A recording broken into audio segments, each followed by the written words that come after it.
Cadbury খালি। কি হলো? যা স্কুলে। মা দেখো না, প্যাকেটটা খালি।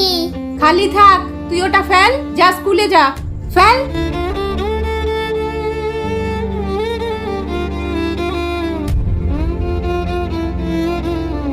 এই খালি প্যাকেটটা এখনো পড়ে আছে এখানে। কি ব্যাপার, কেমন একটা ভারী মনে হলো। মা, এই প্যাকেটটাতে ক্যাডবেরি আছে গো, নেবো?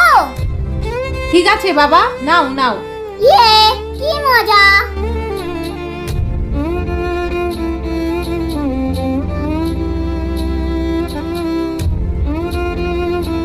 আচমকা দেখে তুই খুশি হয়ে যাবি বলেই কিছুক্ষণ আগে আমিই ক্যাডবেরিটা ওখানে রেখে দিয়েছিলাম।